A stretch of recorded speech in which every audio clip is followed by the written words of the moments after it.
This episode of the Camp People podcast sponsored by exoticlionrentals.com. Want to impress your guests with an endangered predator without the hassle of cleaning up after a 200-pound deadly carnivore year-round? Check them out.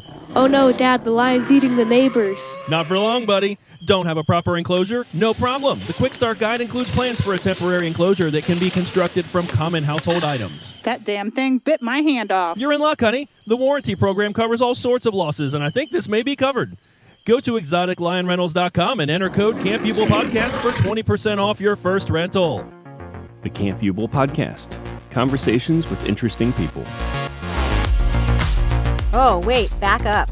And he was like, oh my God, you're serious. This is really going to happen. Yeah. It's totally worth it to go after your dream. I guess I just want people to be inspired. Right. My mom gave me the most brilliant advice. And he said, this is what I want our product to be. I don't want anyone to feel like so sad and lost, and because I will share whatever needs to be shared. I only want genuine interaction because I don't know how much time I have here. Maybe that's my own mortality. Like I'm like 41 years old and I'm like, I think a lot about death because I talk about it every day. That's probably why. Well, that's true. I mean, you are forced to. Camp Uble podcast fans, we are back for the 2023 season, and we are starting things off with an amazing episode.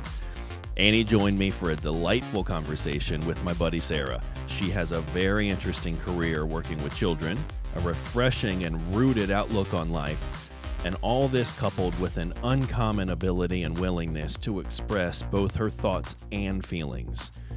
You meet all types of people floating through this existence, and once in a while, you meet someone you feel really lucky to have stumbled across. For me, Sarah is just one of those. I hope she will strike you the same.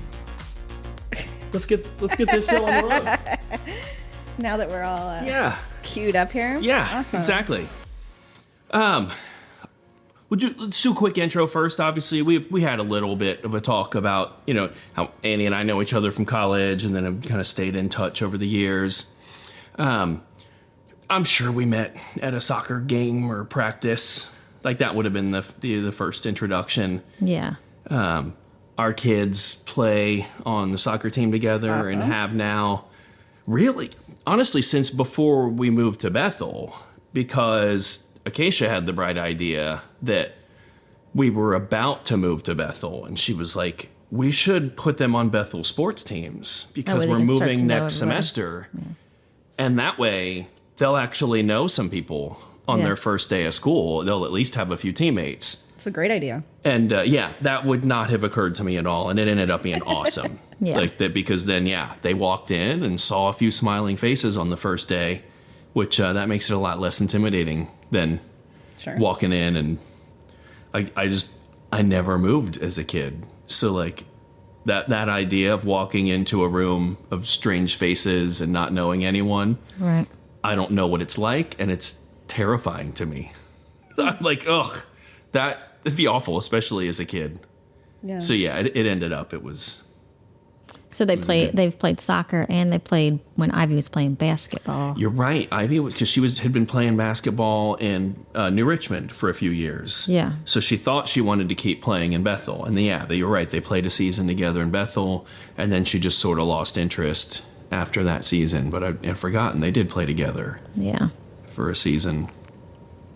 I mean, that's where the initial conversations happened.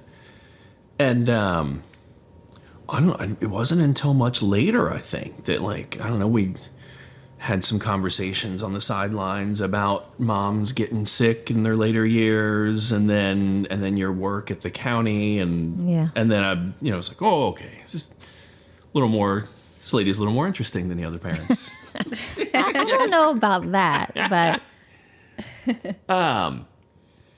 so why don't we? Let's go back, because I don't recall a lot of the details of when you first started working for the county, and that way can I catch Annie up, and then also it'll refresh me on you went to school to become a teacher. Right. So that was a plan. That was. But you were probably envisioning Public school. Yeah. Typical teaching job is how that was probably going to play out. Yeah. So I started at UC with I was going to do secondary education. And then I decided to go to Wilmington and got my bachelor's in health education. So my goal was to be a health teacher. Mm-hmm, mm-hmm. And that would have been what year? So I graduated, I think, in 2002. And I was an early graduate, so it was like in the middle of December. And so no schools hire in the middle of December typically. Mm-hmm. And I needed a job like ASAP because I was going to get married that following September. And I just needed something. I was waitressing and just graduated. And I happened to look on the county website for Claremont County. And there was an opening for a teacher. And it was part-time. Had zero idea what it was, but I decided to go for the interview. I got it, and I've been there now for 20 years. So it started off as like something maybe I'll just begin with as a teaching career, and then maybe I could get a health job somewhere later. And then they offered me full-time, probably, I think it was about maybe a year into it. And I quit waitressing, and then I've been there ever since. And it's not, I don't see it as teaching, because there's so much to it. But I see all Claremont, Adams, and Brown County kids that are incarcerated. And it's a small number, so maybe like 2% of Claremont County kiddos. Mm-hmm. And when I first started there, it was like babysitting. And I only worked with the females, and it was a small facility at the time. And no one gave me any direction or what I'm supposed to be doing, or I just was put in a room with these kids and said, here you go. Oh, God. I literally had no idea what I was doing. Keep these kids busy. Keep them busy. And back then... And no scissors. Yeah. Well, there's stories with that. So back then, when I walked in, I think I would have max maybe 3 or 4 girls at the time. And it was a small facility, so I just helped do everything. I did the recreation hour outside. I helped serve lunch. I just did all the basic things that maybe even line staff would do, like the guards. But as I stayed there, I began to be like, hey, maybe we should do some worksheets, or maybe we should let your school know you're here. And then it just evolved over the 20 years of what it is now, which is completely different. And it's changed a lot along the way. But I see it as more like a learning coach. If your kid was in homeschool and you were working with your kid, that's considered a learning coach, and that's essentially kind of what I am. But I am more so a mom to these kids than anything. So my days don't look like a typical classroom at all. But I utterly enjoy what I do, but I do have a lot of sadness about what I do because I'm a fixer. I like to fix problems. I like to solve things. And I hate to say it, but a lot of the battles that these kids are working with, they're not fixable. And that's really hard to deal with. But I feel like an obligation to a lot of these kids. So here we are, 20 years later. Yeah. I started in 2003, and I think it was June or July of 2003. And so this June or July, it'll be 20 years. Yeah. Wow. Yeah. I have a lot of questions. Yeah. It is so, it's so in depth. Because I've already peppered her with so many of mine. And now I want to relive it. Yeah, well, one question is, what's the age range that you're working with regularly? Regularly, let's say 14 to 18. And what kind of crimes would they be incarcerated for at those ages? Well, When I first started, the crimes were a lot of VCOs, which means you violated something on your probation. So, for example, if you're on probation and you have to go to school as a term or be home at a certain time, and if you violate that, you can get time in JDC. But as the years evolved, it's becoming more intense. Like currently we have 4 kids for murder charges. We have a lot of kids that have drug issues, runaways, truancy. But we've seen kids as young as 9, and we can hold legally up to 21. Because if you're on juvenile probation, usually your juvenile probation term goes till you're 21. So if you violate that probation up to 21, you can come back to JDC. And that was a law passed many years ago to try to keep kids out of jail. So if you do something and typically that doesn't happen. I mean, 18 is usually where we stop, but we can see up to 21. Gotcha. So yeah, that would be a special circumstance. Yeah. Would cause that to happen. Yeah, if you're 20 and you're still on probation and you get caught stealing maybe something petty at a grocery store or something like that, you could come back to JDC instead of going to county. Gotcha. That law was passed to kind of help kids not get... probably gives a judge the option at least. Yeah. So they get to ultimately decide which direction to send them. Yeah. Gotcha. Yeah. And so besides your role in this program, I guess, what other professionals are feeding into the program? Are there psychologists? Are like what? And I know we're talking about a county, and I know that that's, I might be naive and thinking there's resources, but that's kind of my next question is who supports you on the team as well? So because we're considered a short-term facility, okay, so there's long-term and short-term. We're technically a short-term. Our average length of stay over the last few years has probably been 15 days. But the recidivism rate is through the roof. So I will see you from 14 to 18, most likely. So because we're a short-term facility, doesn't mean that I'm just seeing these kids for 14 days and then they go away. Yeah. But because we're considered a short term, we have one therapist that works part-time, which, we need more than that. Mm-hmm. And we have line staff. We have a nurse. We have an assistant superintendent and a superintendent. And that's pretty much what we got. Wow. Yeah. Is this out at the Batavia facility? Yeah. I had behind to the go court to the court out there and file some stuff one time. And I had my youngest child with me, and we saw the signs and the thing. And I was like, well, this is where you could go if you, and he's like, what do you mean? And I had to explain the whole system.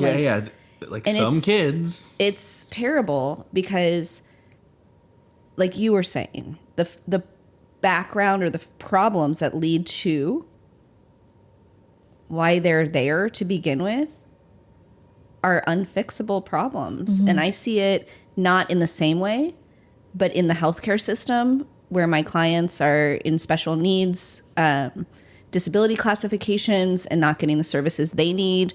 Or I see it in the elderly where we're looking at like Medicaid or like different things like that. And they come to me and you're like, I can't. I would love to fix it. I can't. Yeah. Yeah. You just triage it, right? And you just try to figure out what's the next right thing. They do provide, so Child Focus is a huge component. We have a contract through them. And they do have anger management once a week and CRC, which is Claremont Recovery Center, once a week. but they need so much more. And when they're on probation, they do get services of maybe home-based therapy, or the anger management can still be a part of that. And then we also send kids to residential treatments.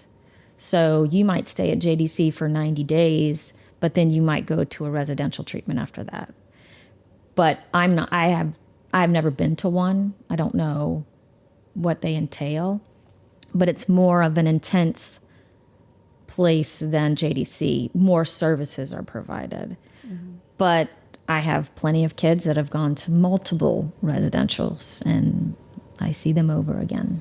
And when they're in residential, they're not meeting with you then. No. At that point. No, there's places all over the state that take them, and once they leave for those facilities, we don't see them. Gotcha. Unless they come back to JDC. Yeah. I mean, we have kids that go to these residentials and they're out a month and they're back with us. Yeah. So. Yeah. It's I always say it's like the underground world that not many people are aware of. Yeah. Yeah. I mean, people don't realize that. I mean, when I say where I work, they'll say, do they sleep there? Yes, they have cells, just like if in a jail, just like regular concrete blocks. And so the Adams and Brown County kids, they are being housed in Claremont County then? Yeah. So that they're closer to you, basically, and your whole operation? They did that. They put money into our facility when we were building it. Gotcha. Because it was cheaper to do that route. Of course. Than have combined forces and so they have contracted beds. So they have a certain amount of beds that they can utilize. Yeah. Gotcha. So that way they're not having to drive them every single day. Right. To come meet with you. Yeah, they stay there. They stay there as well. So what kind of population, I mean numbers, like on a daily basis are you working with? And it varies. So our max capacity is 36. Okay. So we have 3 pods generally for boys and 1 pod for girls. 20 is a good number. We get into the 30s a lot, and that makes it really rough. But 36 is generally where we stop.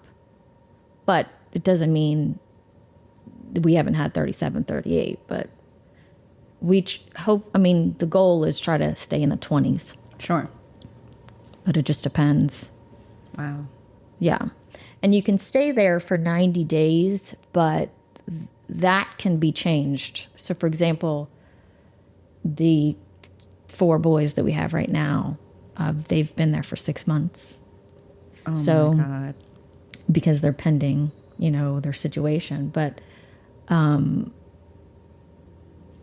stay beyond 90 anymore, it's kind of not unheard of. So when we hear the term in the media of being tried as an adult, right? What effect does that have on their ability to still be a part of your program, something like that? Well, that's those 4 I'm referring to. They still come to me. Okay. So even if you're in JDC, I see you. Yeah. So their legal situation can be totally different. Yeah. But they're still going to get access to. Yeah. Education and the other treatments. Yeah, and the education classroom looks a lot like a study hall, maybe. So every kid is, from a different district. So in your room, you might have 3 kids from West Claremont, 2 kids from Batavia, 1 kid from New Richmond, but they're all doing something different. Yeah. I picture like a 1900 country schoolhouse. Yeah, 1-room schoolhouse. It's just, all right, everybody's at a different level, and you just kind of space them out, and you have to spend your time making sure everybody's moving the ball forward. Well, computers is now, everything's computers. So they're all on a computer. That makes sense. So you might have 1 kid working on Google Classroom, 1 kid working on Schoology, 1 kid working on Apex, 1 kid working on K through 12. With their home district? Yeah. So they're logging in, and that way that district is technically keeping up with their progress. They're responsible for them, regardless of where they travel. Gotcha. So if Johnny is a Batavia student, but he ends up at JDC, I contact Batavia. Hey, we have Johnny. What do you want us to do with him? Batavia tells me what to do. Yeah. Okay, so this has changed radically, though. That wasn't a thing when you first started. No. I didn't even have an email when I How first were started. you supposed to keep them all roughly consistent with what they were doing in school Well, that wasn't 20 years ago? It didn't exist. So did you just have some generic lesson plans of Yeah. like, well, here's roughly what a kid that Here's age should be arithmetic. working on right now? Yeah. Wow. Yeah. And you got to think, though, like it's so complicating. But I always say, imagine your house was on fire, right? As an adult. And someone says, Darius, I need you to go to work today and deliver your packages. You're going to ignore the fire. Yeah. Yeah.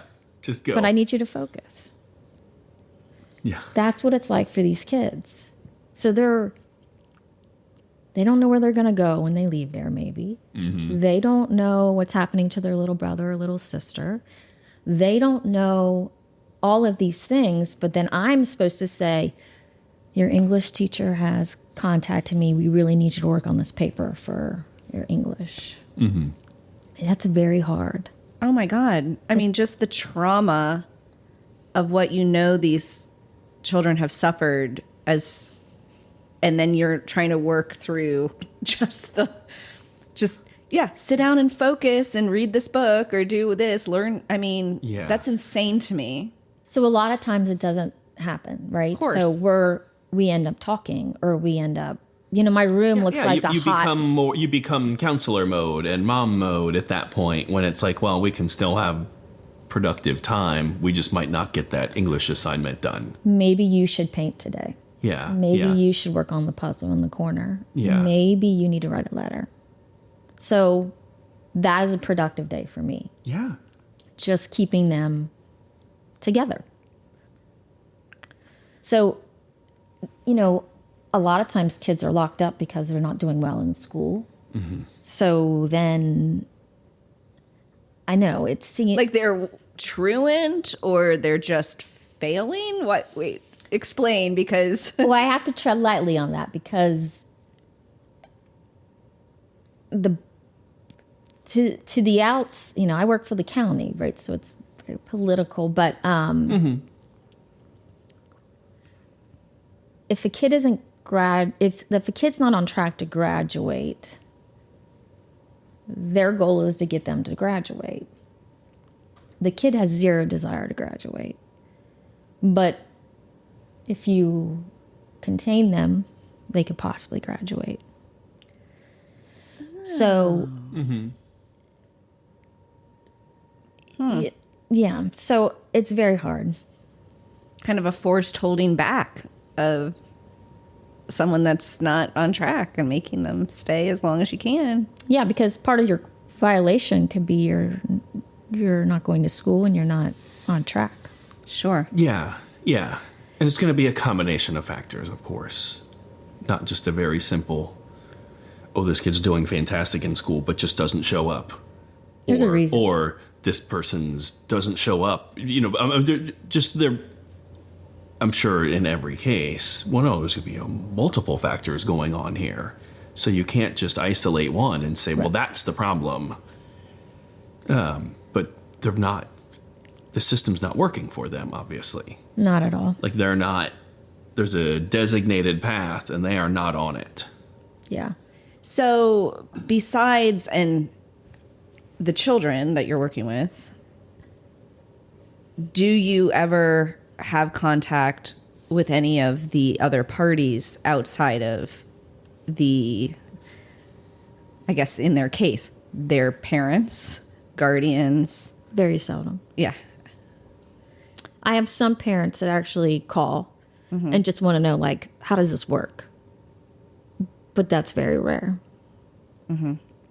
Their kid is locked up, and they're okay with that. But some will call and say, well, how are they going to get their schoolwork, and how are they going to do their, get their assignments? And then we work that out. But that doesn't happen very often. When you started, you said it's a small percent of kiddos and it's 2%. I thought you were going to say it's a small percent of kiddos and it's 0.05%. Yeah. So for me, 2% is not a small amount. Even though you're saying like your max is usually like 36 or so, to me, that's still unacceptable in a county or I guess it's 3 counties, but Adams and Brown are small. They're rural counties. Yeah. So you realize that, the total population is very low because we don't include any gigantic population centers. But then you extrapolate that to Hamilton County. And you've got to wonder what kind of numbers if they were 2%.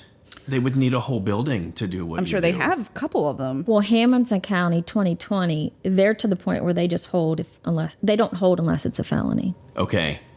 It's just not feasible. Yeah. To provide the services that they would be obligated to provide if they held Yeah. So the kids at our facility, they wouldn't be held. Yeah.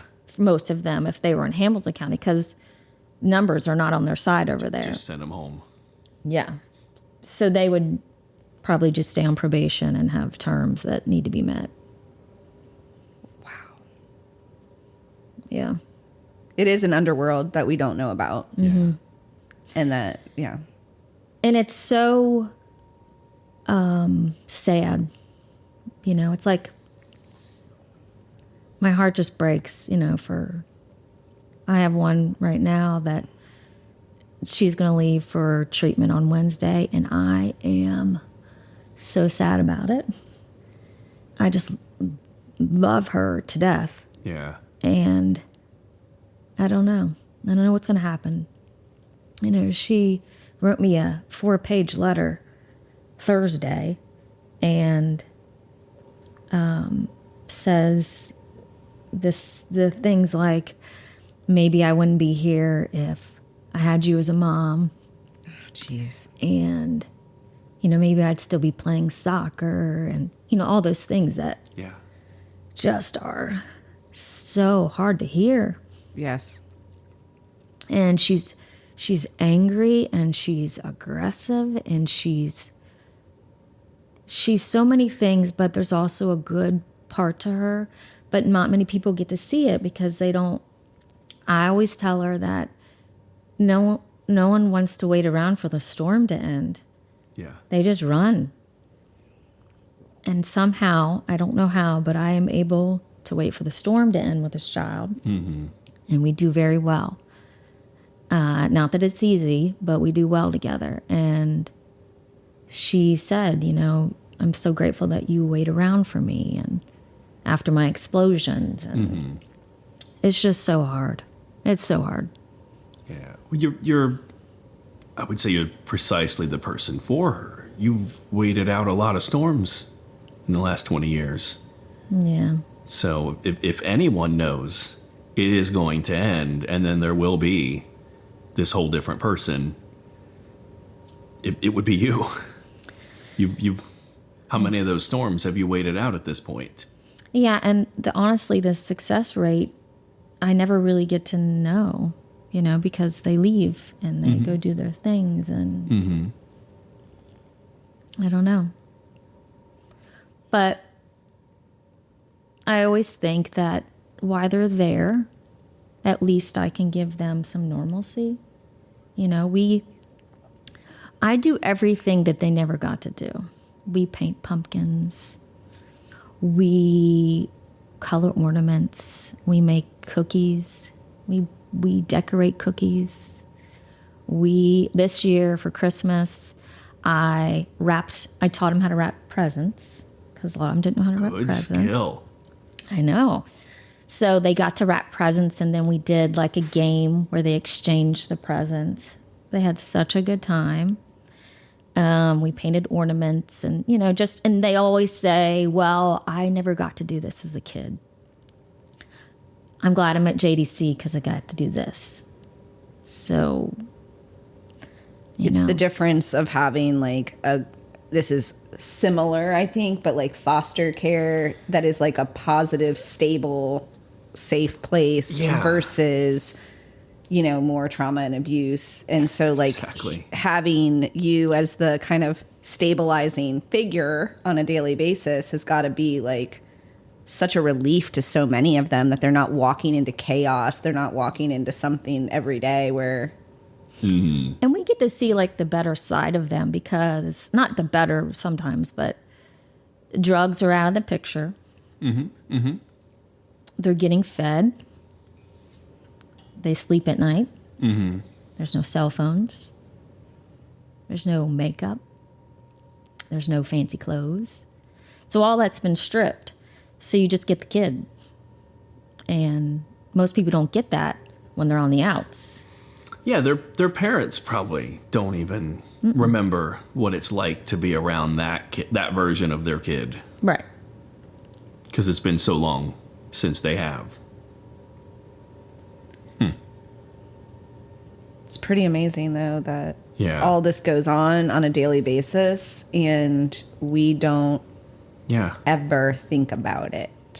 And I mean, I've driven by that facility, and so I think I thought about it that day when I was there. Oh, exactly. You drive by the sign, and you think, oh, there's kids in there right now. I know, and you almost can't believe it in a way. You're like, oh, okay, like how, you know, and then I would have never guessed, you know, up to 36 or 7 kids, like up to that amount are in there. Yeah. And this is a smaller place. I mean, so then you think about, like you said, Columbus.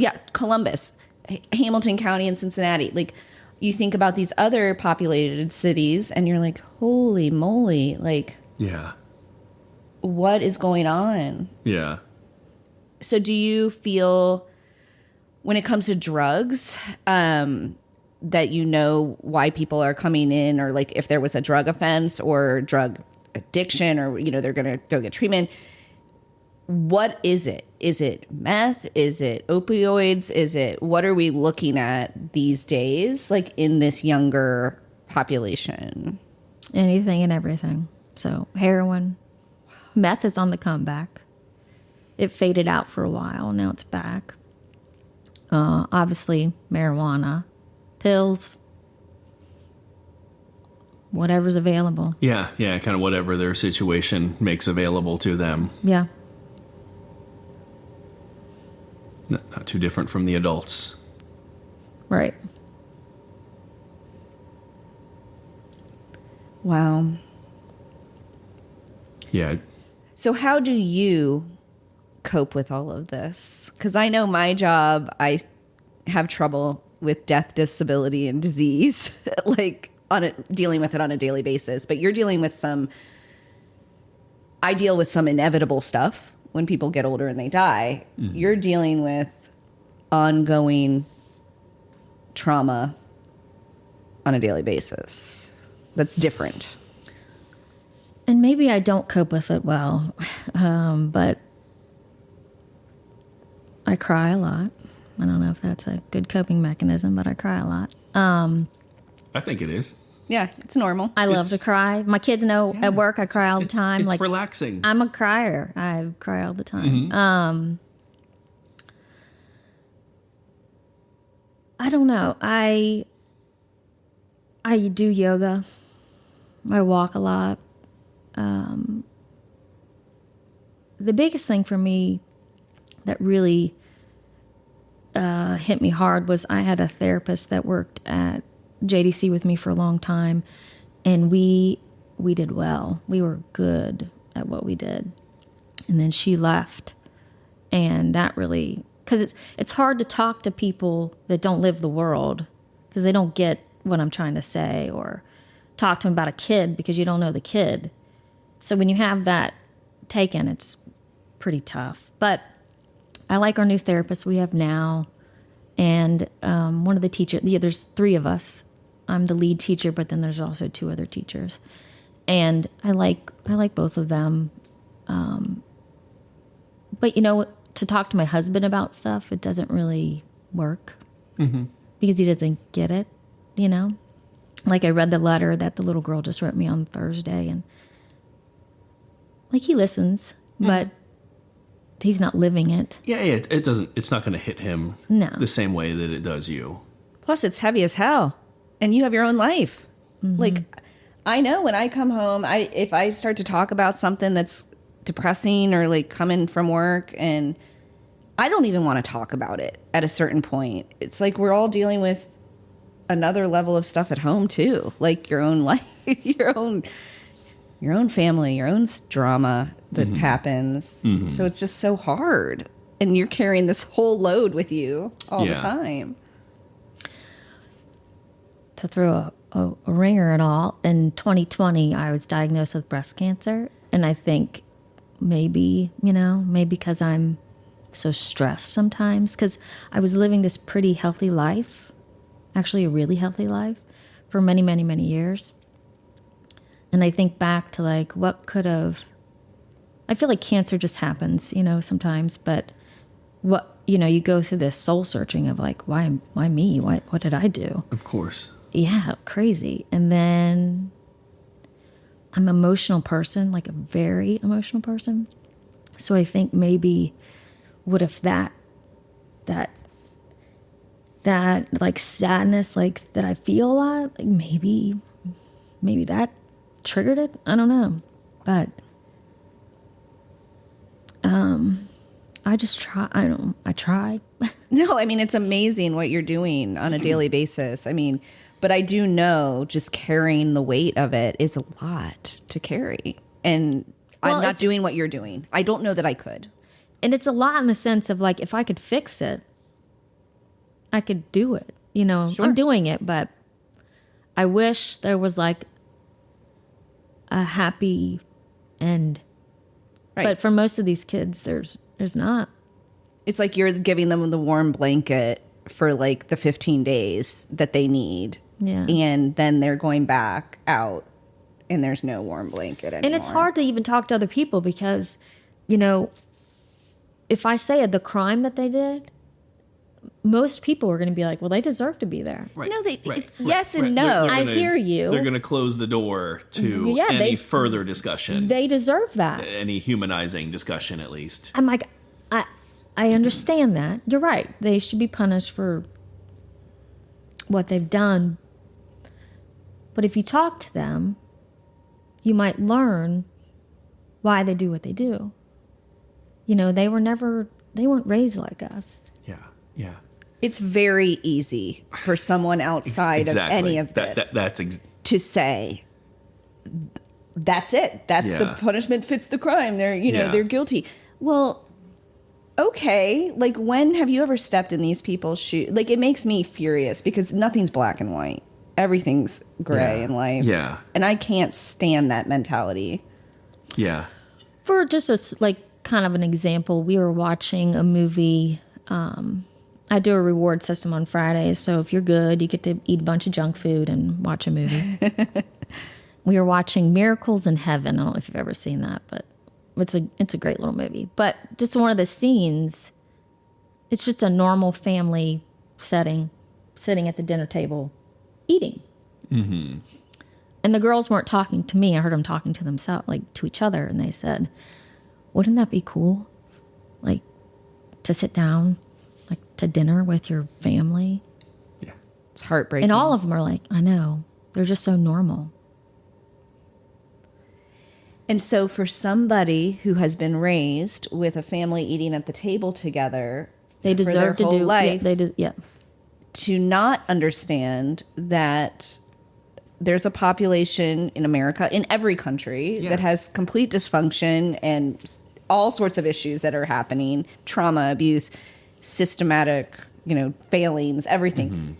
For them just to be like, well, yeah, they were truant from school, so sure they deserve to be locked up. Yeah. Why don't they just get up and go? Well, maybe mom's cracked out on the couch, or there's no car. Maybe they're taking care of a sibling, or maybe they're getting bullied at school, or there's so many other things that could have been going on. And how would they see the point of doing any of it if no one else has value on that in their household? So I think that exact point, like, that nails it for me. Like, the years that we were foster parents, trying to explain to other friends that would ask, like, oh, what's the kids that you have right now? Like, what's their story? And kind of the same problem. You can try to explain it to them. I mean, so much of it is just over their head, though, that like they just can't wrap their mind around the fact that like you value education because you grew up in a house that valued education. You value hard work because you grew up in a house that values hard work. It's like all these values that you like to take credit for and that you think are marks of your just character. Your perseverance and character. Exactly. It's bullshit. You were brought up in a house that instilled that in you. If not for that house, who would you be today? Right. Like, who would I be today without all these just huge advantages I had along the lines of just character building as a kid? Yeah, because I they'll wouldn't say be a recognizable version of myself. I'm confident of that. they say to their kids all the time, "Don't you want to graduate?" Man, I don't care. What does it matter? What does that have to do with anything? If you weren't taught to value education and post-secondary education, like it means nothing. Right. Or what does that mean when nobody gives a shit if you had breakfast? Yeah. Who cares if you got a certificate from school? Exactly. And we actually got that exact comment. I think on 2 separate occasions, we had a foster child, as we're all eating dinner in the evening, say, we never did this at home. This is really neat. Like not just the everybody eating at the same time, but the dinner table conversation. Yeah. The everybody comparing notes on how their day went. Like, that was just totally foreign to them. And they're like, this is really neat. I never did this. And it would like launch into a conversation. Oh, what was dinner like? Well, it was generally we just heat something up in the microwave. Mom and dad might be home. They might not. Take the heated up food and go sit on the couch and watch TV. Yeah. And that's just a normal night. And, I'm like, oh, well, do you guys like this? Like, and they're like, well, yeah, this is great.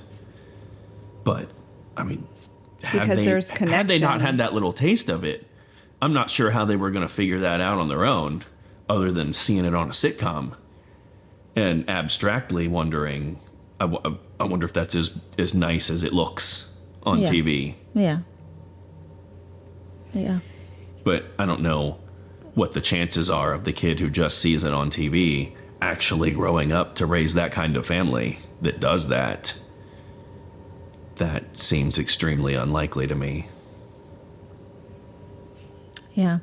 We put, I think as a society, we put a ton of pressure and expectation on children and young adults to just go ahead and break that system, break that cycle that you've been in, that you were raised in. Yeah. It's up to you to break it. Yeah.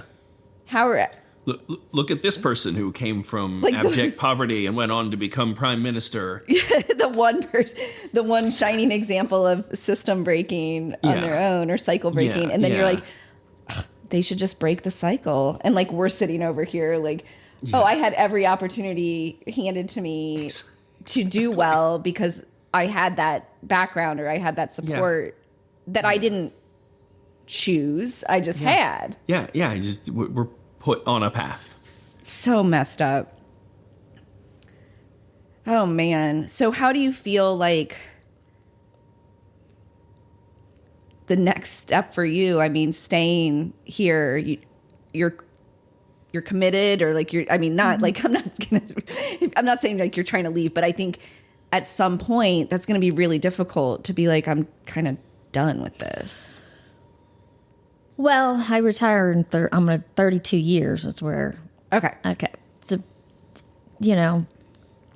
That'll be what year then? Because it was, what did you say? It was 2003? I think I started in 03. Okay.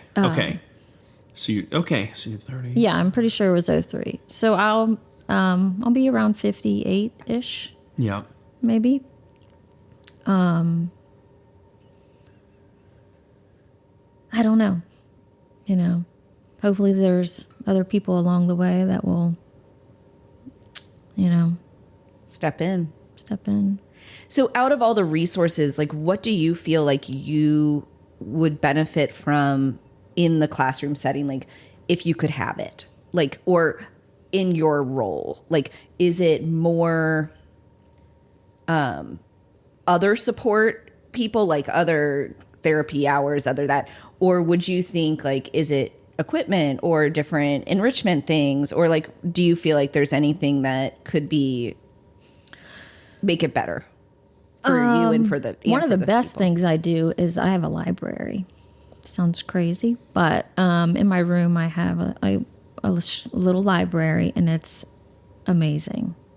We connect a lot through books, the kids and I, and sometimes when they first get locked up, it's the first book they ever read.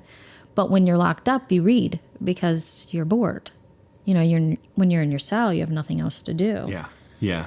And you wouldn't believe how engulfed these kids get in books. I love it. Oh, it's amazing. So I have, we have the 1,000,000-word club. We have the 2,000,000-word club, and you get a T-shirt. Nice. You get I this like club. that. No. I love it. Everybody will do everything to get a T-shirt. Yeah. So we have ARs. You remember when your kids were doing ARs? You know this. So we have an AR system that we do. Okay. And if you read a book and it has a movie with it, I get you the movie. And they love to do that because then they'll say, "This is nothing like the book." Then we have these discussions about it. They can become that person in society that points out the shortcomings of the movie. The I love book is it. always better. I love it. Yeah. But that's a good lesson.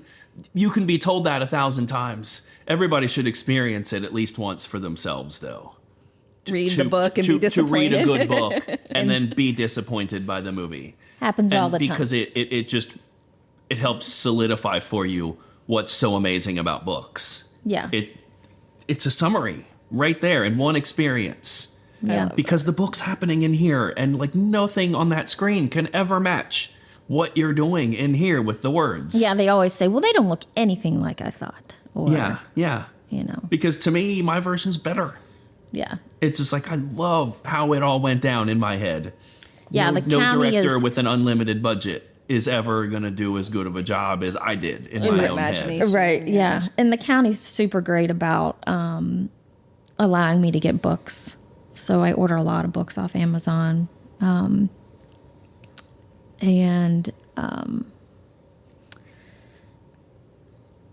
I do think that it's hard to say about the therapy. I mean, the thing about the therapy is that when you're doing therapy, if you open up a lot of things that are hard and then you go back to a cell, that could be dangerous. So therapy is kind of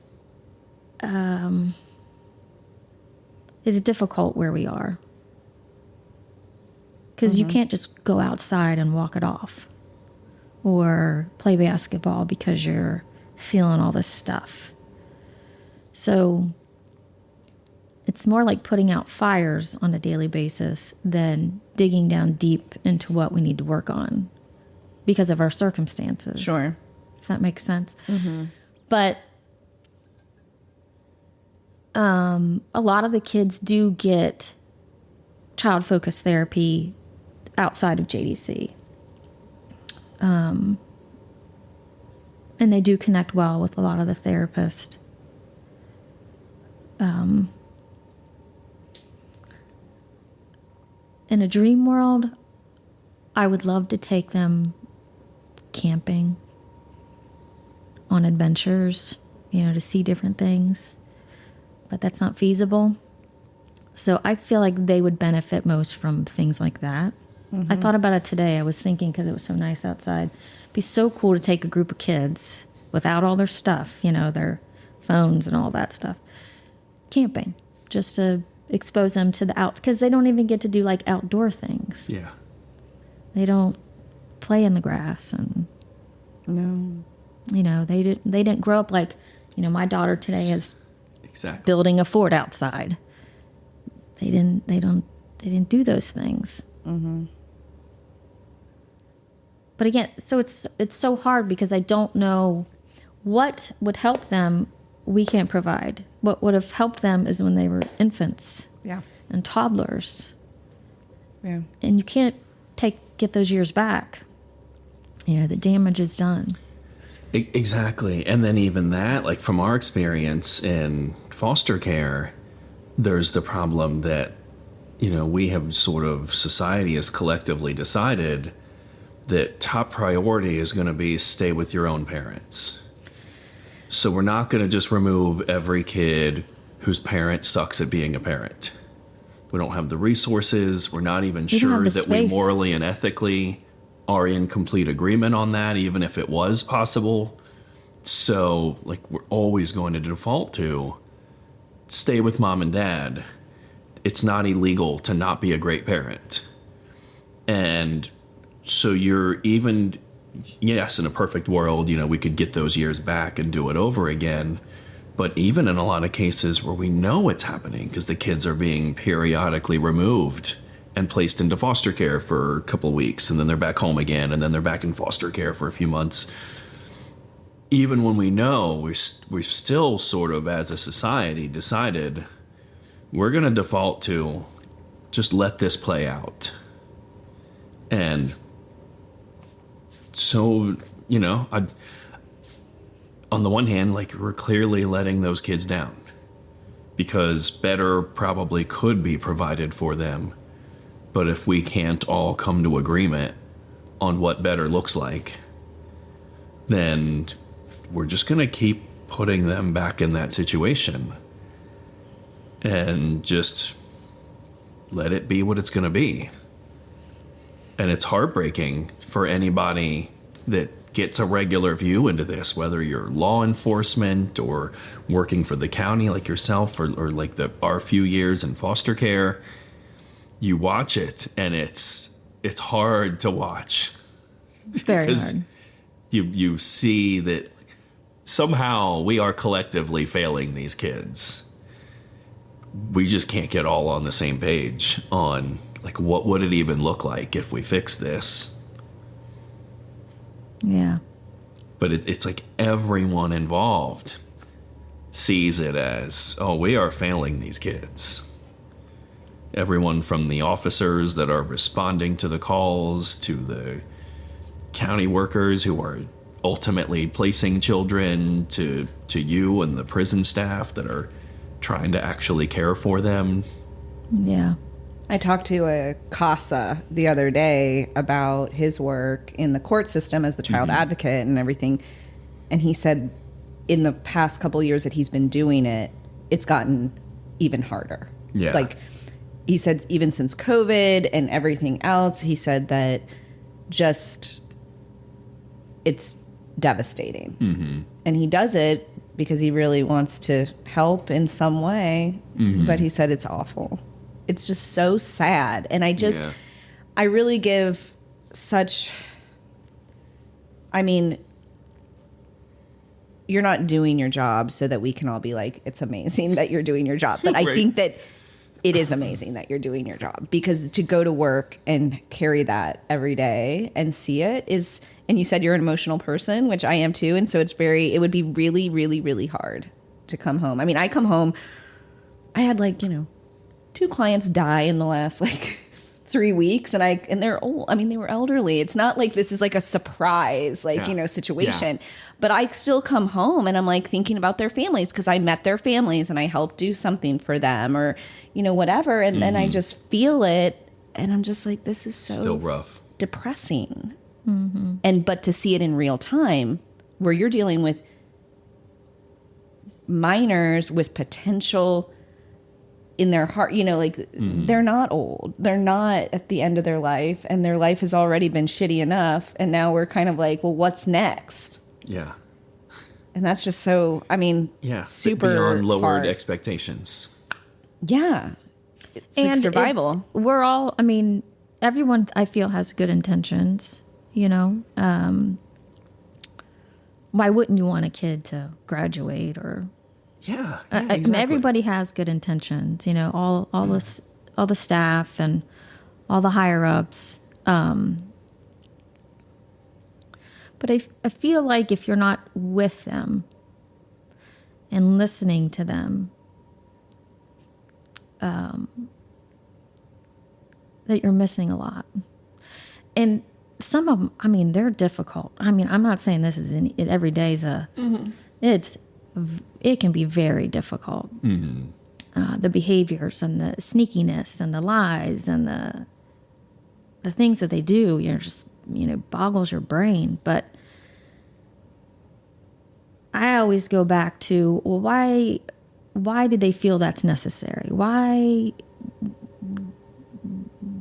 did they think that would be okay? Yeah. There's always a reason. You have to ask those humanizing questions. Yeah. And I think that the county does a really good job in trying their best. And but you can't replace parenting. You can't replace stability, and you can't replace a lot of the things that they're missing. And I don't know how that can be, corrected. I mean, you can't, we can't. No. Because we're not in the house. Yeah, there's, it's like so many cases like that in society where the answer is unlimited resources. If you somehow could manage unlimited resources, you could just dedicate your life to fixing things for this one kid. And you might be able to really pull off one hell of a turnaround. What about the other 28?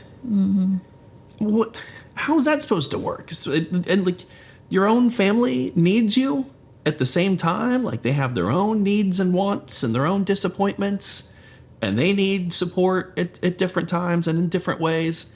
And it becomes just a question of limited resources at a point of like, and I would love to be able to fix things for a lot of these kids. Sure. But it's so unrealistic to imagine what it would take for even one.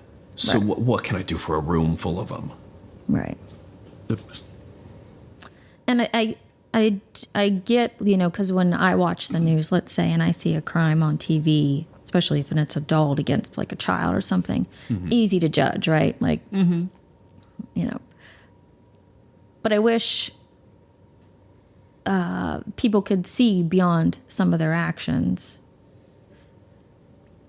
and just maybe get to know them better. Yeah. Instead of just, and these kids go to school with our kids, they're not, Yeah, they're not an abstract other. They live live right down the street. A lot of the kids, because my kids are now these kids' ages. I have a 17 and I have a 15. So I'm seeing... So you're seeing familiar names. Oh, yeah. And they know who I am. Oh, you're so-and-so's mom. Yeah, I am actually. And that makes it even harder. Yeah.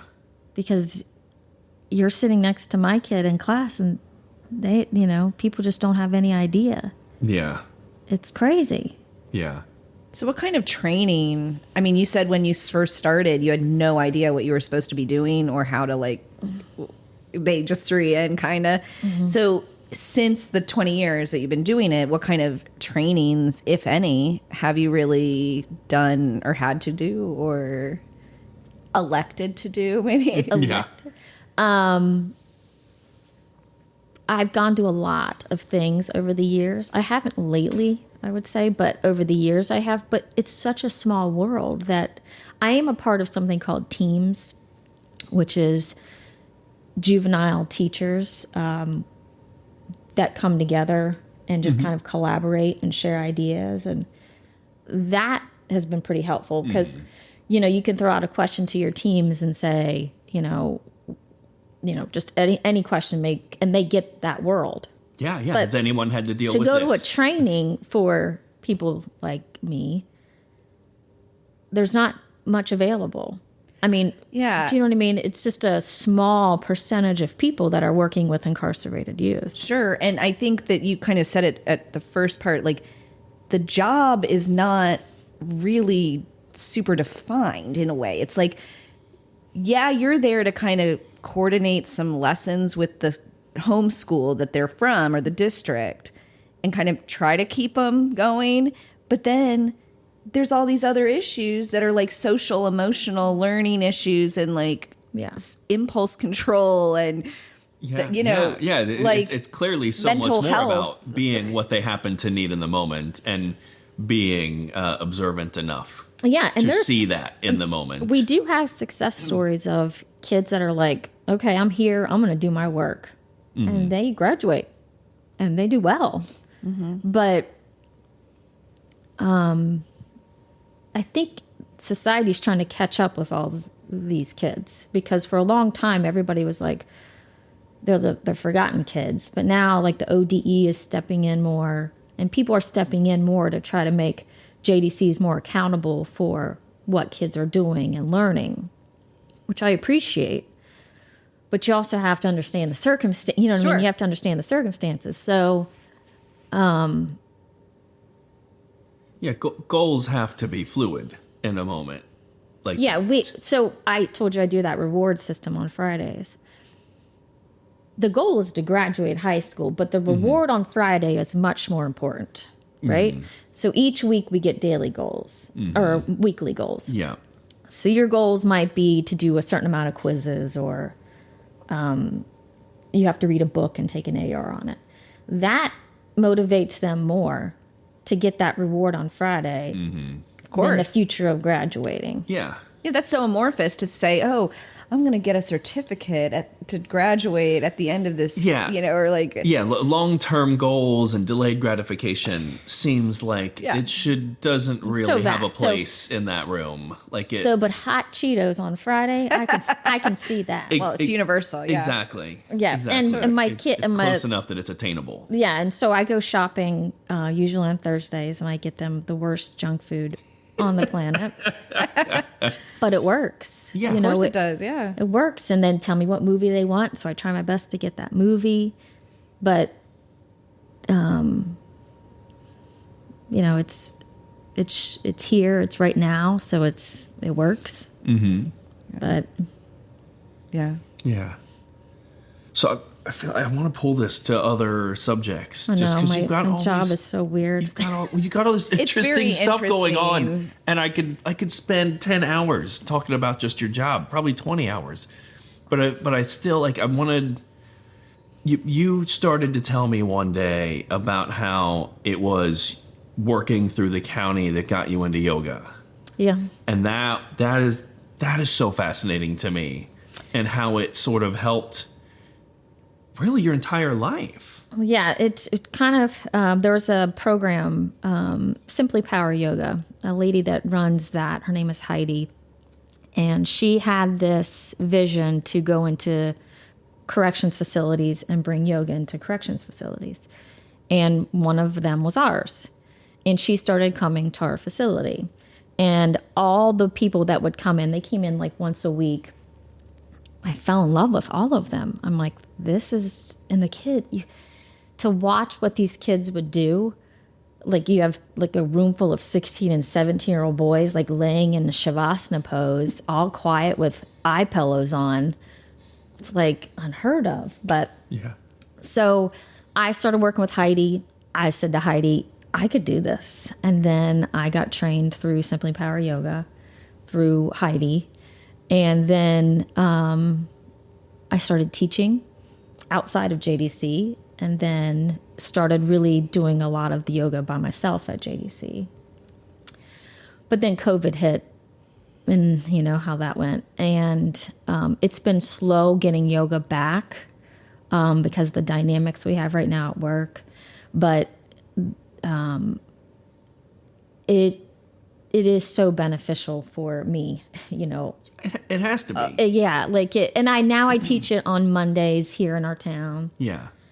And I have a great group of ladies. And the coolest thing for me, I'm surrounded by a lot of negative in my life, like a lot of corrections, which is not really like who I am. And to be around yoga people, they like care about things that I care about, like the planet and, you know, things that I'm into versus this world of corrections that is just so dismal. Yeah. So it was a really good thing for me. What was it part of the goal from the beginning for them that it was also going to be beneficial for corrections workers? It wasn't just about the people incarcerated? Well, the problem with corrections is corrections. You know, the mentality of corrections, we try to be more of a therapeutic facility. Yeah. And that's what the whole nation is trying to shift towards, is more therapeutic than corrections. But when you have a job opening for a youth leader at a juvenile corrections facility, you're going to get a certain type of clientele because that's what the job is. So it's hard to shift. Yeah. You know what I mean? I would imagine a lot of people in that group are not receptive to the whole idea. I'm just wondering, was it their intention? Because it seems obvious to you and I that, my goodness, if you are mired in this for 10 hours a day at work, yoga could do wonders for your just, you know, mental decompression. Yes. And I think it was for both every staff, children, so whoever's there. It wasn't just a happy accident that you ended up liking it so much. No. That was sort of built in. Yeah. That, like, look, the staff could also get a lot of enjoyment out of this. Yeah. Yeah. And, you know, the group of girls I had, the last couple of weeks, we've done yoga a few times because they'll say, hey, can we just do yoga today? And then we do. And they love it. Mm-hmm. And one of the things that they love the most is when I put them in like a shavasana pose, like a resting pose. I have blankets and eye pillows and all these things, and I walk around to each of them and I kind of tuck them in. And they love that. They love to be tucked in. Mm-hmm. It's that personal attention. Oh, sure. And recognition of like their bodies and their... Mm-hmm. Yeah. I mean, whenever I go to yoga or like Pure Barre or anything, and they like help me stretch at the end, You're like just like, somebody comes over and is like pushing on something, like, can I help you? I'm like, yes. Like human connection, that somebody's taking care of you, like paying attention to you. Yeah. It's like the most basic thing, but like we do it to our own kids. We tuck them in. And they say, do you tuck your kid? Well, my kids are getting a little big for that, but they'll say, did you tuck your kids in at night? I'm like, well, of course I did. Yeah. Yeah. And then, you know, you feel their sadness. You can feel like, you know. Yeah, it's stuff that we take for granted, like sitting on the couch with our kid and reading a book, or even sitting next to them during a movie and snuggling while we all watch a movie together, you know, or something like that. And they just, it's so many people don't have that in their life. Didn't get that at the age where it was most important. Yeah. I think a big, like a hard thing for me too is my own children, like the frustration level. My patience is very good with JDC kids. Yeah. Not so much of my own kids. And I don't know what that is. That. I was a really good toddler mom, and then the teen years hit. But I was like, I got this. I work with teens. I've worked with teens for years.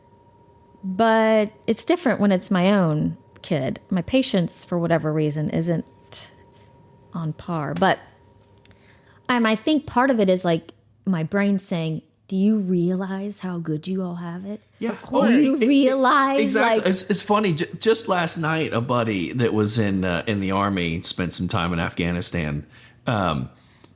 He posted some me because he now has small children. I think they're 2 and 4, roughly. And it was meant to be silly, of course, but it was some meme basically about, you know, how aggravating it is when you've witnessed kids having a fist fight over the MRE cracker that you just handed them in Afghanistan. and then your kid refuses to eat the sandwich because there's crust on the bread. Yes. And it's like, you know, and yeah, when you, I mean, it's one thing to know that there are less fortunate people in the world. There is this whole other layer when you interacted around them and touched them. Now it's really difficult to, in your own kids, not come down hard on them when you think that they're unappreciative, because it's like, I know I can't fully put into their head the situations that I have been in around the world, but God, if I don't wish that I could. Right. Like, I mean, I want to grab them and just like take this knowledge and cram it into their head. Right. Because I know, like, you would feel lucky if I could put this in your head. My words don't do it justice, but it is aggravating. Yeah. To see them. Well, it's funny. Not fully appreciate. I told you I grocery shop on Thursdays for the kids. Yeah. And I get them the junk food that I don't buy my own children. Yeah, yeah. And they say, I swear, you get them all the good stuff. Yeah. I just want to be locked up just so I can eat that food. Or like, you get movies for them. Because I went and bought 30 pumpkins. You know, you do all the fun stuff there. I just want to go. Yeah. I'm like, you guys get the same thing with us, but not the junk food. But yeah. But they're just, I'm like, I always just say, I'm giving them what they're missing out on. You know, exactly. Wow. Yeah, there's just a failure to appreciate that. Yeah. It's because this is just a tiny step up for these kids, but it's something this tangible is like the for one them. thing that they might even have. Yeah. I know. That's what I say. I'm like, you want to trade your clothes and your bedroom and all these other things for hot Cheetos. If you had any idea what you're actually saying, you're going to laugh at yourself someday. I just keep telling myself that. I'm like, someday I am going to get through to these kids, or I'm going to provide for them the experiences so that they're going to understand how silly this version of them is. Yeah. Yeah. But right now in the moment. And my kids will refuse to do yoga. Yeah. You know, and like, it's just, you know, as a parent, it's very hard to, I guess, deal with the patience of that. Yeah. Of all the things that you are exposed to and get to do, and, you know, be grateful. Oh, yeah, I know. But, you know, but I understand. They're kids, and I know. Yeah. And I keep reminding myself that I was an ingrateful little shit sometimes as a kid too. And at some point I kind of figured it out. So it's like, there's time. We'll give it time. Yeah. Wow. Yeah. So I hate to bring it like down, because to me it's not a down subject. But you mentioned your breast cancer a little earlier. And I really wanted to talk about that some, because you made a big impression on me, because while you're clearly not the first woman in my life that has gone through having breast cancer, I don't know, I guess we were starting to talk more at soccer games around that time.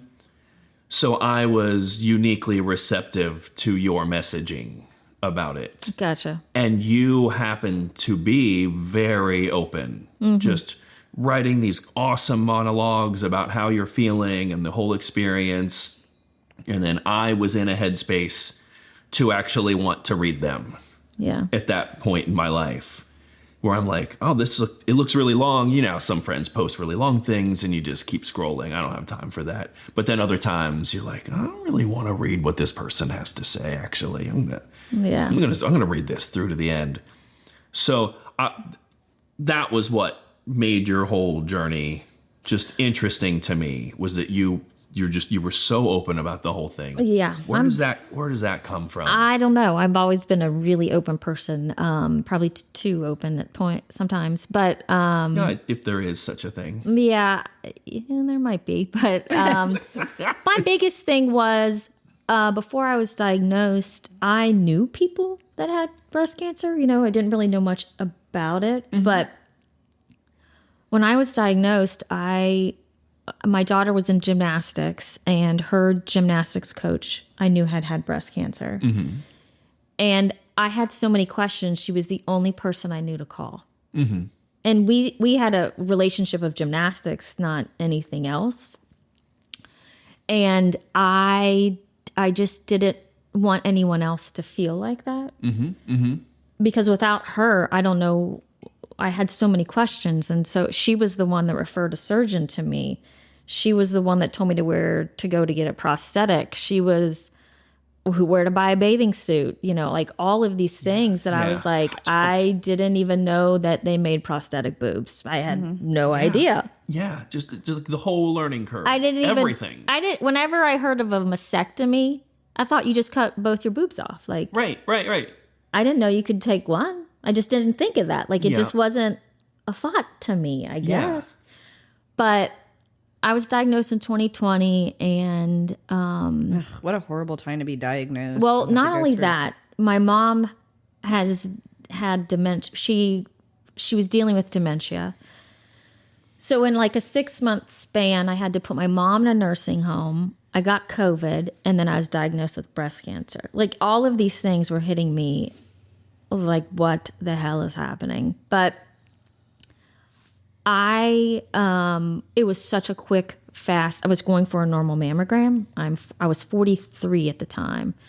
I had always done mammograms. Went to my normal mammogram. It was my last day of school for the summer, my summer break. I went to get my mammogram, and I was like, "Cool, my summer's here. I'm ready to do my summer thing." And I was on my lawnmower, and the doctor's office calls, and they say, you need to come back for some more imaging. And I've had that before. I was like, fine, I'll come back. Go back. I go back, and they do another mammogram. Something's still not right. They do another mammogram. Something's still not right. They say, let's do an ultrasound. I'm like, okay. So then the woman said, if I come back in the room, you're fine. If the doctor comes back in, there's something they need to talk to you about. So then I'm just waiting. I know, I'm waiting like, who the hell is going to come through the door? Who the hell? This is the world's worst game show. Ever. You guys don't pitch this to a network. You're like, I'm sitting there. So in walks the doctor, and I'm like, shit, here we go. Yeah. He says, we see something of concern. So I go see, he says, you need to see a surgeon. Okay, so I call my friend. Hey, I don't know what I'm doing here. What am I supposed to do? She told me who to go to. Long story, I go see the surgeon, and it was COVID, so my husband couldn't go in the room at the time. Yeah, of course. So he's out there waiting by like some trash can. And my surgeon looks at my mammogram, and she says, we're going to need to do a biopsy, but is your husband here? Yes, my husband's here. And she goes and grabs him, and I'm thinking, shit, this is it. Like, she knows, or something's wrong. Yeah. And brings him in. Of course, I'm crying. My husband's like, what's wrong? I'm like, I don't know. And the surgeon's going over the mammogram, and Scott looks at her and says, I just need to know if you think my wife has breast cancer. Like, I just stop. Yeah. She said, I'm 90% sure your wife has breast cancer.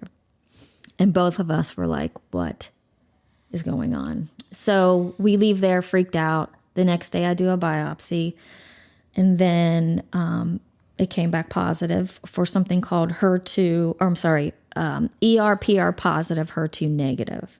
So meaning that my breast cancer was driven by hormones. And she says, come back, we can talk about treatment.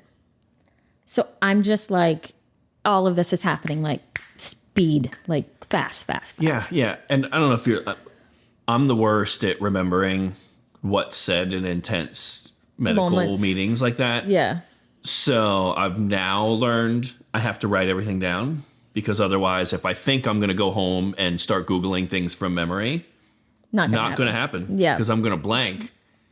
So I can only imagine. And I've never been given news like that. I mean, not even close. And this hit me like, I'm a very healthy person. I Yeah. Like out of nowhere. So the options were to have a lumpectomy, which you take the tumor out, but you'd have to have radiation. And then I'd be on a hormone blocker after that. And it's a drug called tamoxifen. Option B was a mastectomy, no radiation, tamoxifen. And option C was reconstruction. So I did a genetic testing that day, came back negative. I held no genetic factors, which I was super worried about for my girls. And then I had to sit and just try to think about what I wanted to do.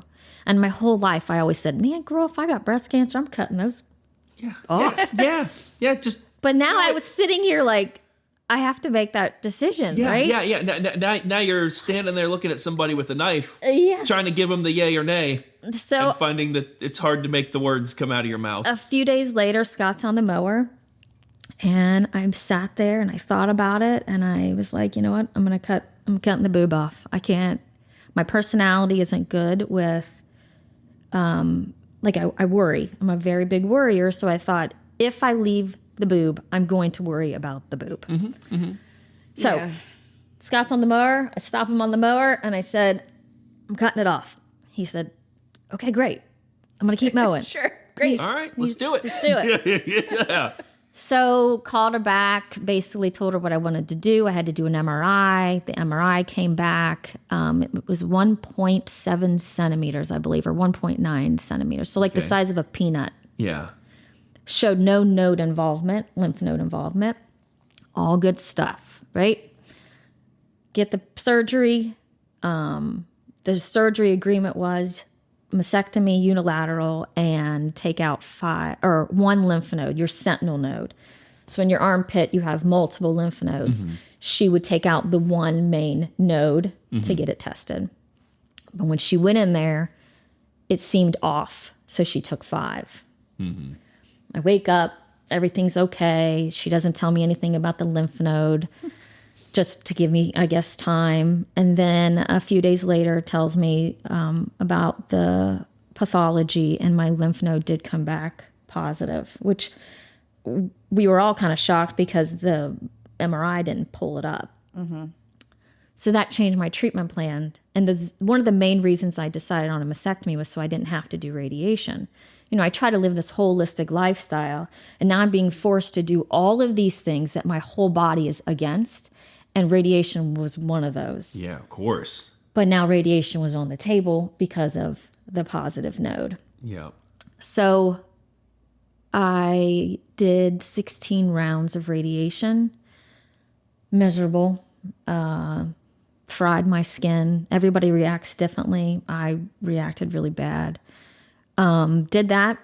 And then so that was October, November, and then December started tamoxifen of 2020. So in that time span, my mom's lost her mind. She doesn't know who I am anymore. I get a unilateral mastectomy, and then I start this medication. It was just a lot, a lot to go through. My son was 15 or 16 at the time, and he was just horrific. He wasn't bad. He was just, my kids were so selfish in those moments, but I had to keep saying to myself, they're teenagers. They have zero idea what they're doing. Yeah. I would be not being able to put a shirt on, and my kids would be like, what's for dinner? God, it's every day. And it was really hard to deal with all of that. Yeah. But I kept saying, they're kids. They're kids. But my mom passed in 2021, and I go to the oncologist every 3 months still.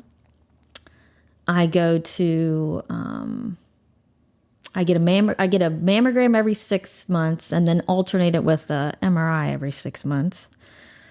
So I'm still in that life. So it's a little much. Yeah. I do a lymphatic massage therapy every month. I go to acupuncture every month to help with the side effects of the medication. And the medication is very difficult because it's basically blocking your estrogen. So your estrogen is really bad if you have hormone-sensitive breast cancer, but estrogen's really important to live, your brain and your bones and your joints and your everything. So that's been tough. I've gained, 20 pounds, and my moods, I'm already emotional. Now I'm triple emotional. And this is even more in depth, but so tamoxifen is a anti-estrogen for your breast, but it's a pro-estrogen for all your female parts. Okay. So I've had to have biopsies and DNCs because of the reactions of my body with this estrogen fluctuation. But it's just a side effect of being on this drug. Right. And I have to be on the drug for 5 years. I don't have to be, but it's that's the recommended. Sometimes it's 5 to 10 years. And the expectation is that your body just will have adjusted after 5 years? No. So when you get cancer diagnoses and you get the percentage rate of survival, it's always 5 years. Okay. Gotcha. So if you stay on this drug for 5 years, your chances of living is 98%. Yeah. But So what we that's all the know number- in the research is that ER/PR positive breast cancer most likely will come back, usually 10, 15 years.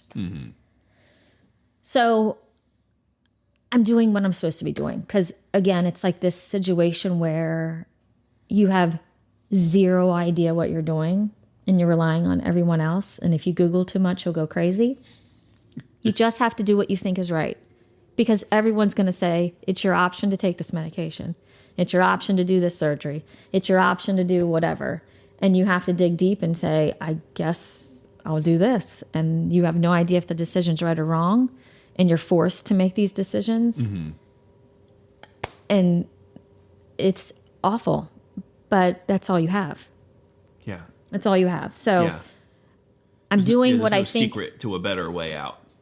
There is no better way out. There You isn't. just make And the I love, decision. I hate the cliches of you're so strong and what else am I supposed to do? I don't have any other options. I wouldn't be doing what I'm doing. I wouldn't seem so strong if I had other options. But you just, at the time, my daughter was in, I think, 5th grade or 4th grade, end of 4th grade, into 5th grade.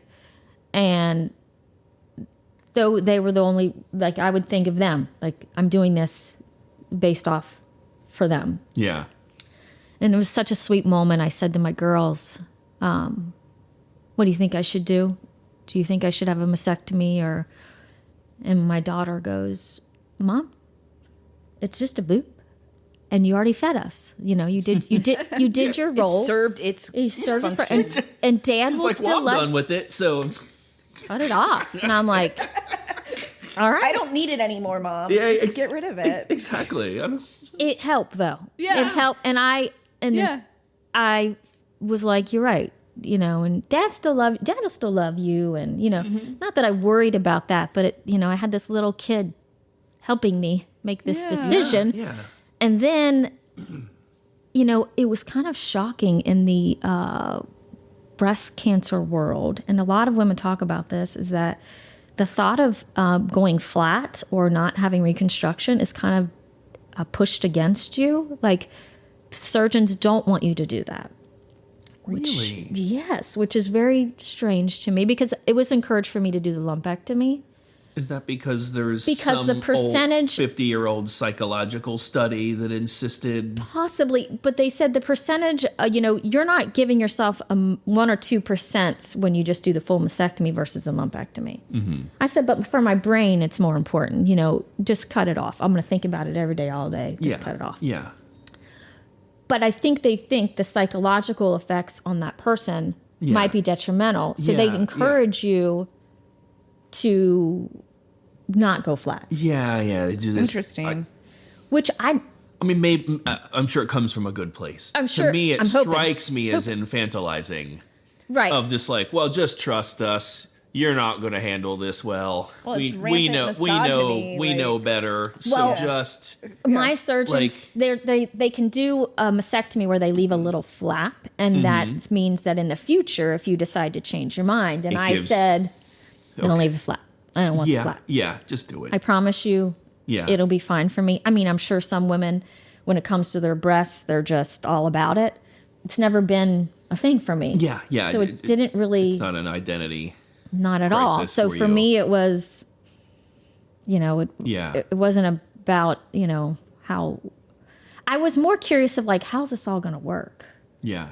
with one boob, like how does this? Or there may be other effects that I'm just not even thinking of. What you wear. And you said bathing suit. And I'm like, I've been thinking for the last 15 minutes, like what style bathing suit you have, in my head. Cause I'm like, oh shit, I didn't think about that ever. Either did I. So Land's End makes a whole line of mastectomy bathing suits. That's amazing. Believe it or not. Yeah. That's awesome. They're amazing too. So a lot of them come high up, and I have 2 prosthetics. I have a prosthetic that I wear every day, but I also have a swimming one. Mm-hmm. And they make little pockets on the side of the swimsuit. You just shove your prosthetic in there, and you would never know.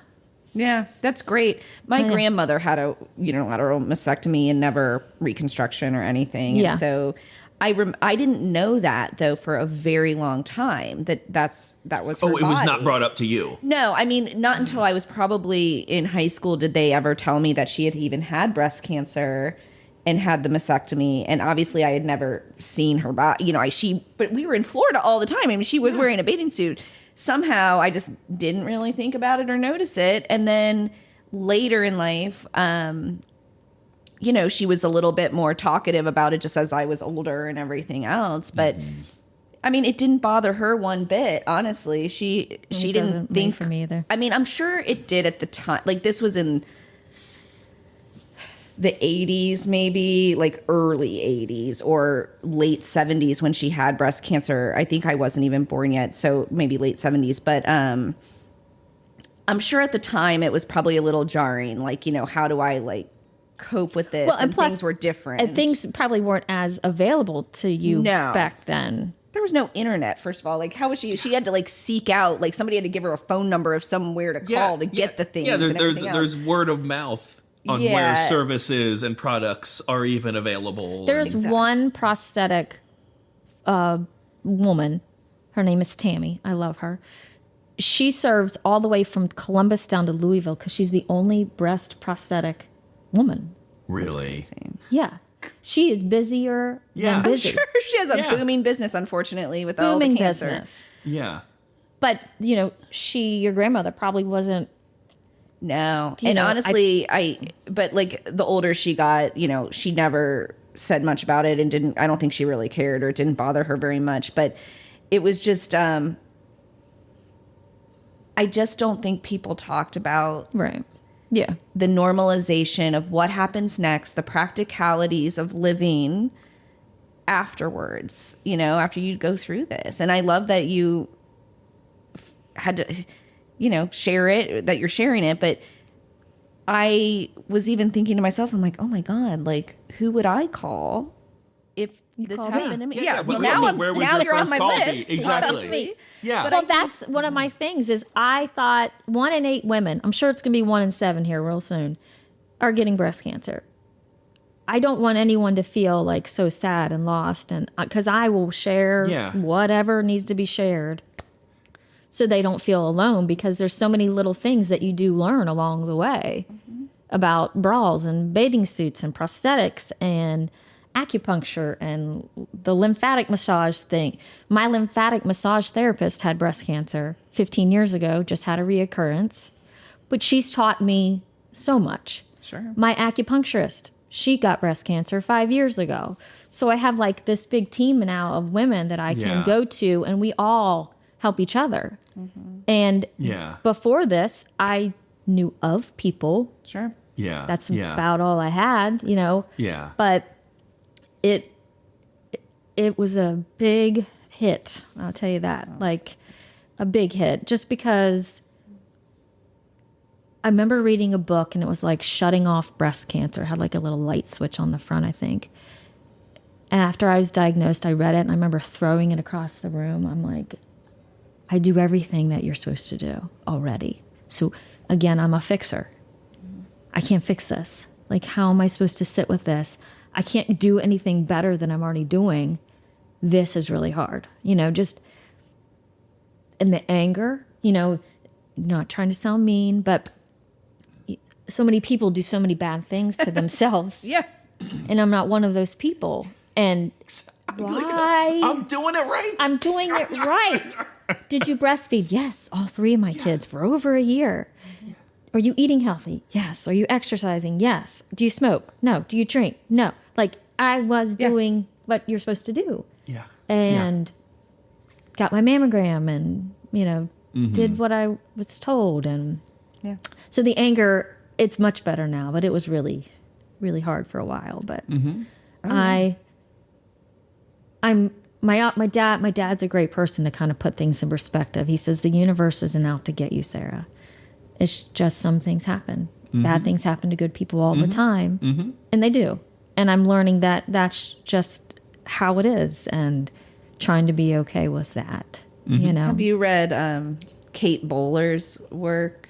I follow her on Instagram. Her books are great. Yeah. Because it's that similar thing. Like, what the hell? Like, right. Same thing. Yeah. And her title of one of her books is like, everything happens for a reason, and other stuff they like to tell you or something, like, other lies you've been told, other lies you've been told or something. I hate when people say, I'm sure this happened for... You're like, tell me what the reason is. Possibly tell me be what the fucking the reason for this to me. Exactly. I'm not a bad person, Exactly. I don't need a reality check to know I have a really good life, because I already know I have a wonderful life. Yeah. Why? I know. Why I this? hate it when people say like the most unhelpful things. I have been trying so hard to check myself when people tell me things about whatever it may be. Yeah, to not give one of those. Yeah, not to give reactions. some trope, like crappy response that you're... I think it's good. And now I feel like, at least at this point, there are a lot of books along those lines that are doing a decent job of just sort of smashing some of these dumbass things that people say to each other in difficult times. And I think people say it with good intentions. Yeah, it's always for the best. It's always good intentions, like stay strong and, those good intentions. Yeah, no one intends to belittle your situation, right. But it does betray just sort of a lack of any real thought on the subject. It happens for a reason. No, it doesn't happen for a reason. Yeah. Shit goes wrong sometimes. It's just how it goes. It's just like your body. We're an organism. It's like, who the hell knows what's happening? Exactly. I'm thinking to like a great interview I heard just years ago of a guy who was similarly very open about his situation, and it was dealing with a kid with really severe developmental issues. Yeah. And basically, I think at the time, his child was like 10 to 11 years old with the mental capacity of like a 2-year-old. And he had written a book, and he was discussing this exact topic of like, what are the things that people say to you that just really don't suggest that they've actually thought about your situation at all, at least not in any productive way. And he gets into that, just this feeling of, it's like, I'm sure it's there's for a reason or whatever, or your kid is so special. He's like, my kid's not special. My kid's effed up. Right. He was supposed to grow a certain way, and something went wrong. Yeah. And it didn't work right. Yeah. And he goes like, it's not a gift. He's not super special. It's a chore that I'll have to shoulder for the rest of my life, right, to take care of this kid. And will I manage to find joy in the experience? Absolutely. I'll do my best, and I will find the wins and the successes, and I will delight in them when I'm able to. But I don't delude myself into thinking that I or he are lucky in some way for being gifted this experience. Right. He's like, it just sucks. Yeah. Yeah. And like, you don't have to tell me that my kid is special, and that like we can drop that. Yep. That's not helpful for the recipient or the giver. Yeah. In those situations. And that, I think the only thing though that the problem is, that doesn't fix the problem of, but the giver wants to say something. Right. They want to feel like they tried to cheer you up today. Now, people need to be taught. Now, what you're saying is, I have to actually put some thought into it. I have to maybe just quietly contemplate your situation for a few minutes. My favorite thing when people say is, "This fucking sucks." That's what I was going to say. Yeah. That's it. That's empathy. all I need. Just empathy. Yeah, just because it does, and there's no really way to make it any better. It's just We don't have to fabricate silver linings. Yeah. That's not necessary. Right. Well, and I always take issue with, and this may just be, I don't think it's just me, but I really do take issue with the cancer as a battle, like a war, that they lost their battle to cancer or with cancer. I'm like, no, because then you just made them a loser, first of all. Yeah. And now you made it feel like there was a failure somewhere in here that they could have controlled or they could have been stronger. And that is not how it works. In all reality, I know there's this positive thinking, positive thinking can cross the line to toxicity real quick. I think when you get to a certain point, there's positive thinking like, I'm going to do my best. I'm going to do all the things. I'm going to try. Yeah. I'm going to try to like manage this. But you're right. That I mean, to me, that's inherent to the whole battle/warrior trope. That like when you start framing diseases and really any medical ailment in terms of, like, oh, well, you're a warrior. This is a battle. That is fraught with problems when you really immerse yourself in that metaphor. Yeah, because it doesn't work. It doesn't apply. Did you feel that way? I mean, did you feel like I'm this warrior? Absolutely not. Yeah. I remember sitting on my porch. I just called my dad and said, my dad had good intentions, but he, they say the same things. Well, maybe they're wrong, or, And I remember getting off the phone just so frustrated. And I was sitting on the front porch, and Scott comes outside and he sits down next to me. And I was just so sad. Yeah. And I remember saying, I have never felt alone in my life, ever. Yeah. Yeah. And right now, with you sitting next to me, I feel so alone. Like, just nobody can fix this. Nobody can really help me. Yeah. I'm just going to have to do what I have to do. And I would cry in the shower because then, and I never sheltered anything from my kids. I know a lot of women shelter. They just don't want their kids to feel the impact. I didn't do that. I was very open with my kids. Today I'm having a really bad day. My skin's falling off my chest. Just give me a minute. They didn't really, and I thought maybe that's why they weren't very empathetic. Because I was throwing it all out there instead of hiding or sheltering. And I thought, because maybe they saw me be so, all right, I have to do this. Like, I got to get up. Like, I have to do whatever I have to do. Maybe that's why they were more relaxed with it. I remember eating at the dinner table in a robe because I couldn't have anything on my chest, and just made I didn't feel like a warrior. I felt like, this is awful. Like, this can't, right. I mean, this can't be happening. And you do whatever is kind of put in front of you. It's not because you're like, yes, I'm ready to take this on. You just do what you're told would be great and an option. And I had more doubt and more worries, and just because they're a doctor doesn't mean it's the right thing. And I just, I doubted more of myself than I ever have, just because I didn't know if I was making good decisions. Sure.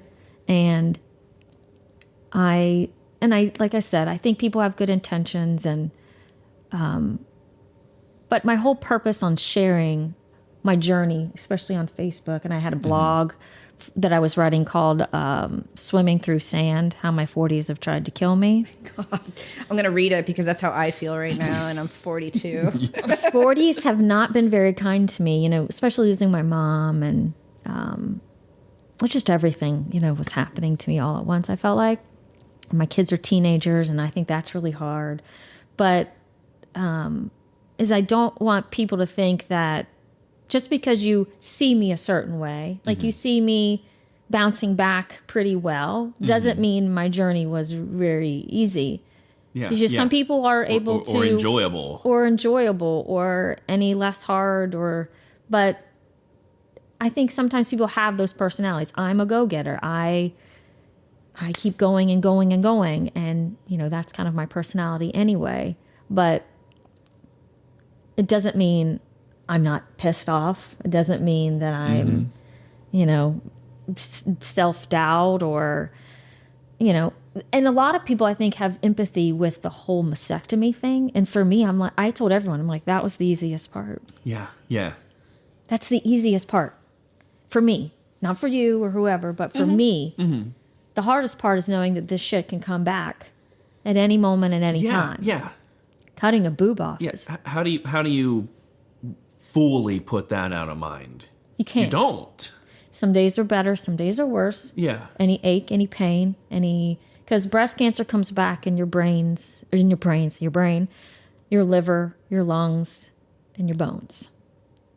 It most likely won't. It does sometimes come back to the existing breast, but more likely to go distant. So that's scarier than any mastectomy to me. And the fear of that, I get it's better. It's better because every year it gets a little better. But, when you go to the doctors, it's a constant reminder of this is my life. I remember standing at Kroger's getting my first prescription of tamoxifen. I had never been on a prescription pill in my life, except for, an antibiotic or something. Yeah, a short course of something. And I just sobbed. And I was like, I'm one of them. I'm one of them now. Like, this is not me. This is just so against my being. And it was terrible. And then I still take the pill every day, even though I don't want to, and even though it's wreaking havoc on my, female parts. But I'm just trying to give myself the best odds, I guess. But I don't know if I'm doing the right thing. I feel like sometimes I'm trading one evil for another evil because, this pill could possibly cause small percentage, but it causes endometrial cancer. So I'm constantly getting checks for that. So I'm like, why am I trading one worry for another worry? But I don't know. There's no answer. So I have to just kind of go with what I think. Because there's a lot of women that start tamoxifen and do not stay on it. I mean, a high percentage. Yeah. High percentage. They just decided it can't be worth this. It's too much. Yeah. The mood swings and everything. And some women, I'm tolerating it pretty well, considering. Some women can't tolerate it at all, and they stop. So. Well, they're not warriors, right? Right. You know what I mean? They lost that battle. They lost that battle. God. But. It's just a world that, again, kind of like the JDC world. I just got engulfed in something I had no idea about. Yeah. I didn't even know there was different types of breast cancer. I had no idea. I didn't know so many things. And if I could ever help any person, along the way, I've had a couple people reach out to me since I put those things out. Good. I was going to ask because it sure seemed to me at the time. And I said, man, I think she's going to become an awful lot of people's go-to over the next 20 years. I've had girls that are like scared because their mammogram came back bad and then they call and I'm like, well, it doesn't mean, the worst and, help them along the way. But if I can alleviate some of that stress, I'm happy to. It is awesome. Happy to help. But it's hard too because what I'm okay with doesn't mean someone else is going to be okay with. And one of the things was, having a unilateral mastectomy. Honestly, it sounds crazy, but the first person I thought of was my girls and my husband. I know I've been with my husband since I was 16 years old. I mean, we've been through it all. But I thought, no man. I don't know how he will absorb that. Yeah. You don't have to and suspect the worst. And he wouldn't tell me any otherwise if he did. So I really don't know how he truly, truly feels because he's never going to say something to hurt my heart. But we had a moment. It was 3 days after my surgery, and he does not deal with any kind of blood or guts or anything well at all. We were in the bathtub. I wrote about this in my blog. We were in the bathtub. We had like 4 inches of water in the bathtub, and it was the day we were supposed to take the bandages off. 3 days after. Okay. So I just closed my eyes, and I had a drain tube a tube that goes inside, like, because your breasts hold a lot of fluid. So you have to have a tube to drain out the fluid once there's no breast there. So I had a tube, and I wrapped the tube like around my neck, and Scott said, I'm going to take everything off, and I'm closing my eyes, and he's taking the bandages off, and all that's left is like the butterfly strip things all across. And I remember not ready to open my eyes yet, and everything's off, and I look at him, I'm like, is it okay? Are you okay? And he's like, yeah, it's fine. It's going to be fine. And he's like, your one poop looks so big now. And I was like, because she has nothing to compare to. It's great. It's good. She's the superstar now. Everything's going to be so fine. And he's like, it's fine. Do you want me to wash your hair? And I'm like, okay. So we washed my hair, and I felt in my heart, he was going to be okay. It wasn't much about me as it was about, him being okay. Because I like the guy, and I want him to like me. But it was a good moment, for us. And then the girls, I didn't get a reconstruction because it's not who I am, but a lot of it was for them. I've always said to them, you be happy with what you have. You were born this way, and be okay with how you are. And I felt like if I enhanced myself in any way or tried to cover up what was wrong with me, then I wouldn't be teaching them a very good lesson. That's a hard sell as a parent. Yeah. If you make any sort of vanity choice, right, to then have to try to remain consistent. Yeah, and explain it to your children. And my youngest didn't even like the fact that I got a prosthetic.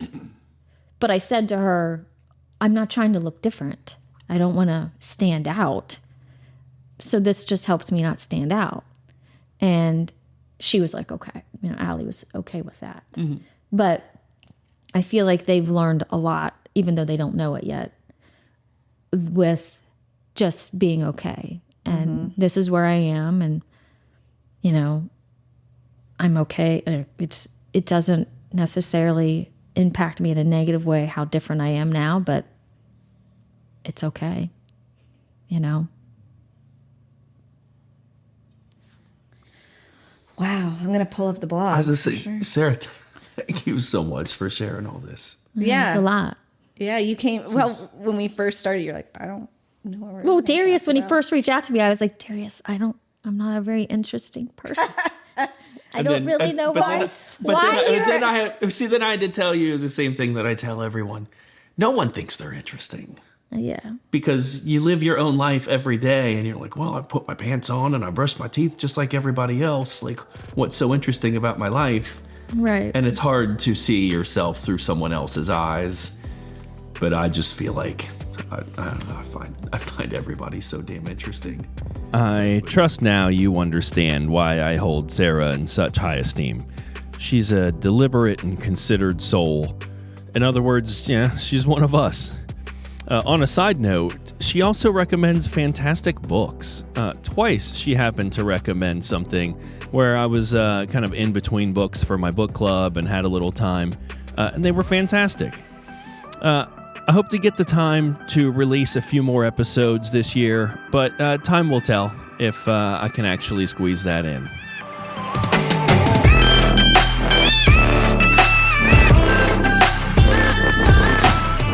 Thanks for listening. Be sure to subscribe on YouTube or your podcast app of choice to catch new releases. Episode notes along with behind-the-scenes media can be found on our website.